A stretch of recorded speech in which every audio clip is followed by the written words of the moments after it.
Friends, இன்றைக்கி செய்ய போகிற ரெசிபி பார்த்தீங்கன்னா புதினா தொகையல் தான். புதினா தொகையல் வச்சு செய்ய போகிறோம்.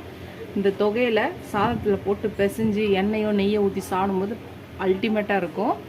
எப்போயும் ஒரே மாதிரி செய்யாமல் டிஃப்ரெண்ட்டாக செய்ய போகிறோம். அதில் போட போகிற இதுவும் பார்த்தீங்கன்னா இன்க்ரீடியன்ஸும் டிஃப்ரெண்ட்டாக இருக்கும். வாங்க இந்த புதினா தொகையில் எப்படி செய்யலான்னு பார்க்கலாம். ஃப்ரெண்ட்ஸ், இன்றைக்கி நம்ம ஒரு டிஃப்ரெண்ட்டாக ஒரு தொகையில் அரைக்க போகிறோம். அதுவும் புதினா வச்சு ஒரு பேன் வச்சுக்கலாம். கொஞ்சோண்டு எண்ணெய் ஊற்றிக்கலாம்.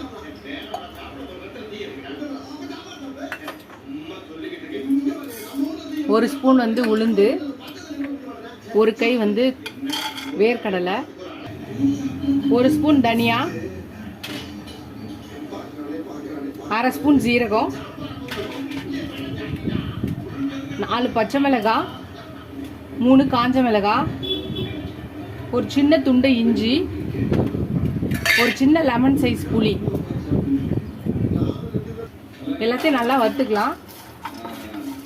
இப்போ இதில் கொஞ்சோண்டு பெருங்காயத்தூள் போட்டுக்கலாம். கட்டி பெருங்காயம் இருந்தால் ஃபஸ்ட்டே போட்டுக்கோங்க. எல்லாத்தையும் நல்லா வதக்கிக்கலாம்.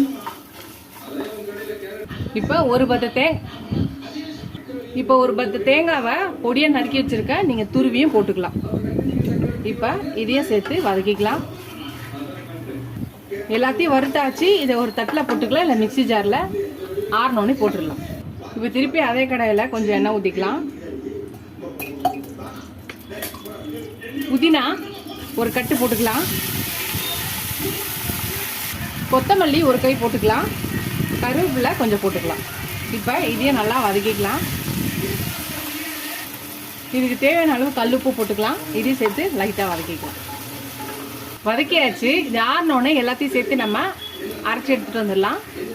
நம்ம துவையில அரைச்சி எடுத்துகிட்டு வந்தாச்சு பாருங்கள். நல்லா இந்த மாதிரி கொரன்னு தண்ணி இல்லாமல் கொஞ்சமாக இது பண்ணி அரைச்சி எடுத்துகிட்டு வந்தாச்சு. இது ஒரு பக்கம் இருக்கட்டும். மறுபடியும் பேன் வச்சுக்கலாம். கொஞ்சம் எண்ணெய் ஊற்றிக்கலாம். கொஞ்சம் கடுகு, உளுந்து, சீரகம் போட்டுக்கலாம். எல்லாம் அரை ஸ்பூனு. 4 பல்லு பூண்டை நசுக்கி போட்டுக்கலாம். கொஞ்சோண்டு கருவேப்பிலை போட்டுக்கலாம். எல்லாம் நல்லா வெடிச்சிருச்சு. பூண்டும் நல்லா வதங்கிருச்சு.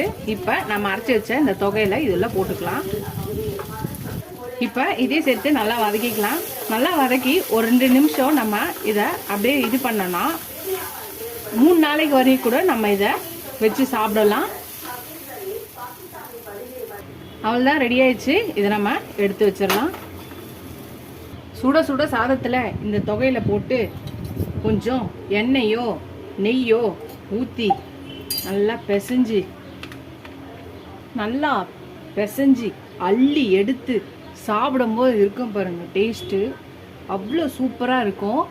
நீங்களும் அல்டிமேட்டாக இருக்குது, சூப்பராக இருக்குது. டக்குன்னு செஞ்சிடலாம் இந்த புதினா துவையலை. எப்பயும் ஒரே மாதிரி புதினா துவையல் செய்யலாமல் இந்த மாதிரி ஒரு டைம் செஞ்சு பாருங்கள். செஞ்சு பார்த்துட்டு எப்படி இருக்குன்னு சொல்லுங்கள்.